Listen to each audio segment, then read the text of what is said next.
안녕하세요. 수학방 간자입니다. 오늘은 중학교 2학년 과학, 배설과 물질의 특성에 대하여 알아보겠습니다. 제일 먼저 노폐물의 생성인데요. 탄지는 탄수화물이랑 지방을 뜻해요. 근데 이게 산소를 만나면은 연소라는 걸 해가지고 에너지를 태우는 그런 작업을 하는데 이때 생성되는 게 물, 이산화탄소, 에너지입니다.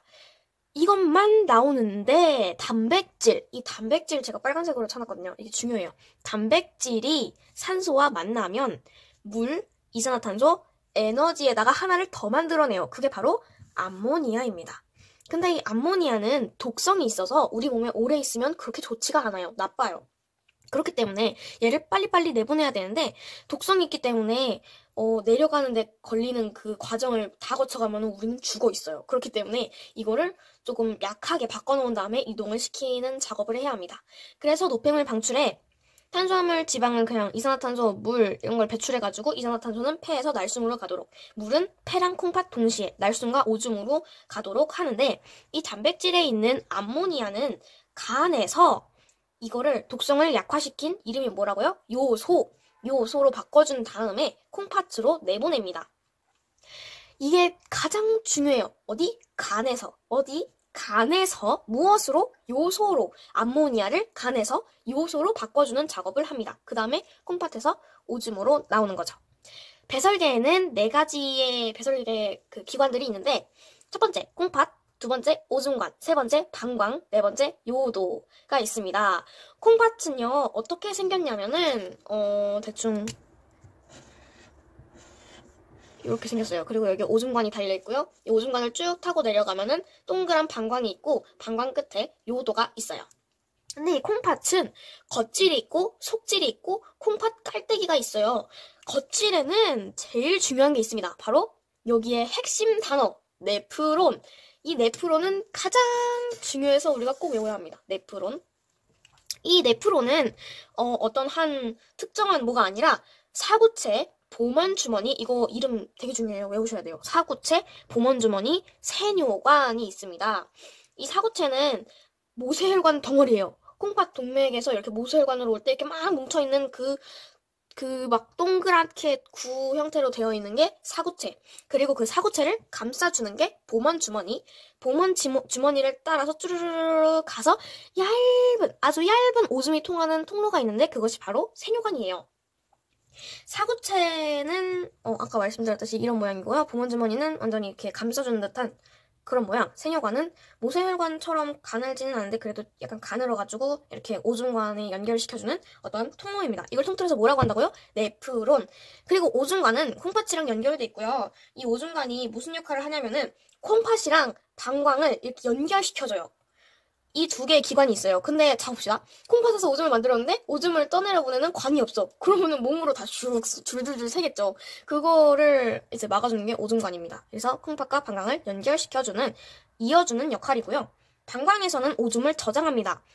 제가 수업에 들은 바로는 한 500ml에서 700ml 정도 저장해둔다고 해요. 그러다가 일정 저장 공간이 딱 채워졌다 이러면은 요도를 통해서 오줌이 샥 나오는 거죠. 이 네프론 정말 중요합니다. 이거 꼭 외우셔야 돼요. 자, 이제 오줌의 생성과 배출 과정, 이거에 대해서 알아볼 텐데요. 제일 먼저 오줌은 어디서 만들어질까요? 바로 콩팥에서 만들어집니다. 콩팥에 있는 아까 말했던 네프론이라는 곳에서, 그 사구체, 보문주머니, 세뇨관 합쳐진 그곳에서 이제 오줌을 만듭니다. 근데 여기에 이 3가지 단어 정말 중요합니다. 이거는 별 3개. 완전 중요해요.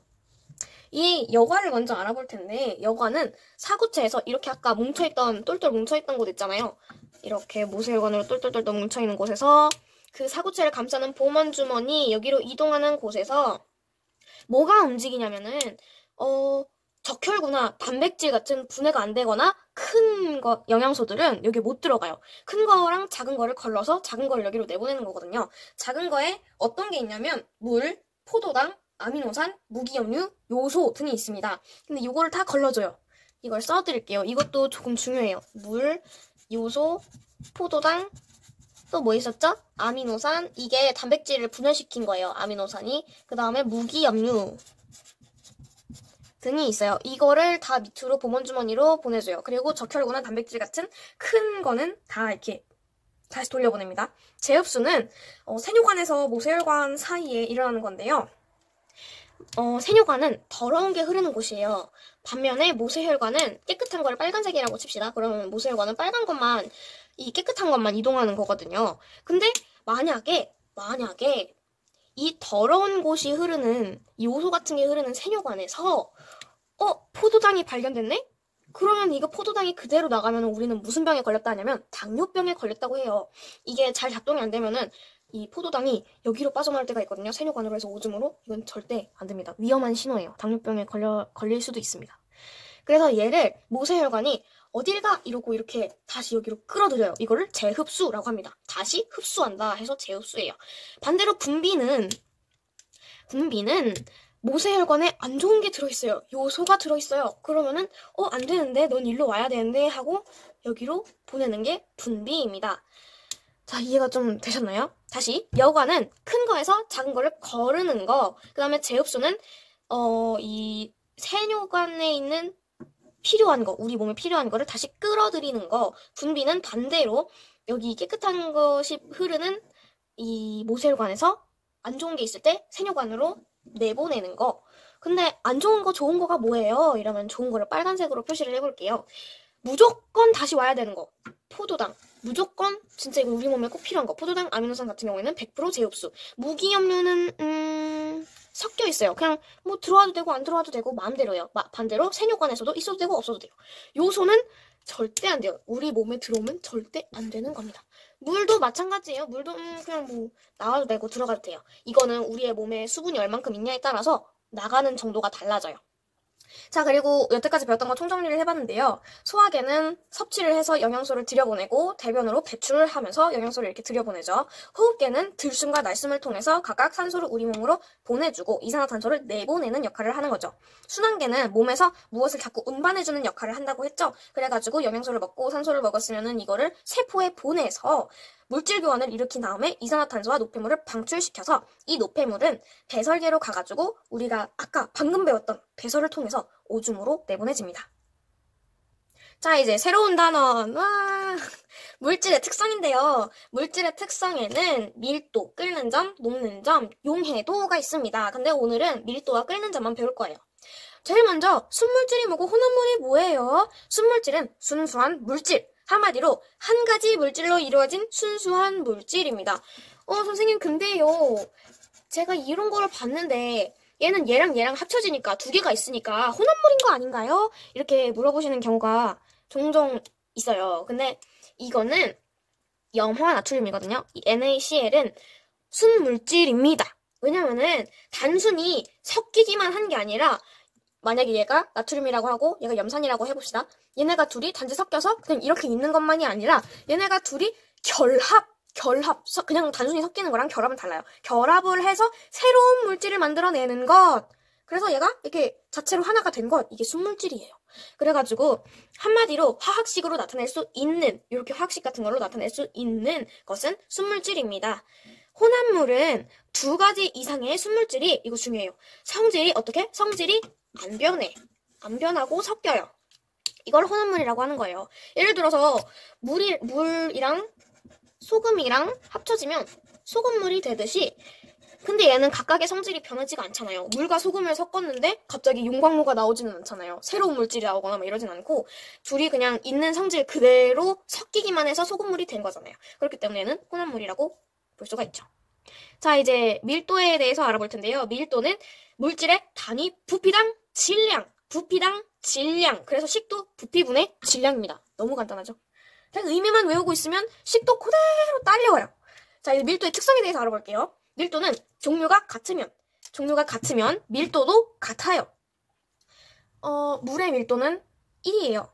근데 물이 이만큼 있고 물이 이만큼 있어. 근데 두 개의 밀도는 같을까요? 다를까요? 같아요. 근데 반면에 종류가 다르면 밀도도 달라요. 두 번째, 잠시 수정하고 왔어요. 이거 절대 아니에요. 이거 바뀌어야 돼요. 죄송합니다. 밀도가 작으면 위로 가겠죠. 식용유가 물이랑 이렇게 같이 있으면은 식용유가 밀도가 더 작기 때문에 위로 뜨고 물은 밀도가 크기 때문에 아래로 가라앉는 거죠. 그렇기 때문에 밀도가 작은 거는 위로 뜨고 큰 거는 아래로 가라앉아요. 혼합물은 섞는 비율에 따라서 이 농도나 이런 거에 따라서 밀도가 달라지기 때문에 그게 혼합물은 물질의 밀도가 일정하지가 않아요. 이렇게 소금을 더 많이 넣냐, 물을 더 많이 넣냐에 따라서 밀도가 왔다 갔다 할 수 있기 때문에 이건 달라요. 사용되는 예를 한번 살펴볼 텐데요. 이거 예로 해가지고 시험에 종종 나올 때가 있어요. 그리고 이거 별표 쳐놓은 거 있죠? 이거는 꼭 아셔야 되고요. 사용 예시로는 첫 번째, 헬륨 풍선은 밀도가 작잖아요. 그렇기 때문에 위로 둥둥둥둥 뜰 수가 있었고요. 잠수복은 허리춤에 납덩이 같은 거를 달고서 잠수를 한대요. 그럼 납덩이가 밀도가 커서 잘 가라앉잖아요. 그렇기 때문에 잠수하는 사람들은 훨씬 더 편하게 이렇게 잠수를 했다가 가라앉았다가 이렇게 나올 수가 있겠죠. 잘 가라앉아요. 그리고 구명조끼는 물보다 밀도가 낮아요. 그렇기 때문에 우리가 수영하다가 어려운 위험한 그런 상황에 안 빠지도록 미리 대비를 하는 거죠. 이제 마지막 끓는 점에 대해서 알아볼 텐데요. 끓는 점은 액체 물질이 끓는 동안에, 보글보글 끓는 동안에 일정하게 유지되는 온도예요. 이거는 세 개는 다 중요해요. 아까 밀도처럼. 그래서 하나하나씩 천천히 짚어볼게요. 첫 번째, 종류가 같으면 시간, 양, 관계없이 끓는 점이 동일합니다. 단 기압이 같아야 돼요. 그리고 두 번째, 종류가 같을 때 양이 다르면 끓는 점은 같아요. 아까 양 관계없이 동일하다고 했죠? 양이 다르면 끓는 점에 도달하는 뭐가? 시간이 달라져요. 물을 100도까지 끓는 점에 도달하도록 하면은 이게 100ml를 끓인다. 예를 들어서 근데 결과가 만약에 4분이 됐을 때 100도에 도달을 했어요. 근데 200ml를 끓이면은 한 6분? 이 정도 시간이 걸린대요. 끓는 점에 도달하는. 그래서 얘는 양이 다르면 시간이 달라져요. 끓는 점은 똑같아요. 헷갈리시면 안 돼요. 그리고 압력과 끓는 점의 관계에 대해서 시험에 자주 나와요. 어떻게 나오냐면은 약간 밥솥 같은 걸 예로 들어서 나와요.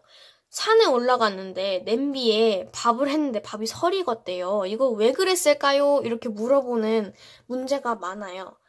왜냐면은 이게 왜 설이 익냐면은 이 물이 끓으려면은 100도에 끓어야 되는데 산은 기압이 평평한 그 땅보다 낮잖아요. 높이 있으니까. 높을수록 기압이 낮잖아요.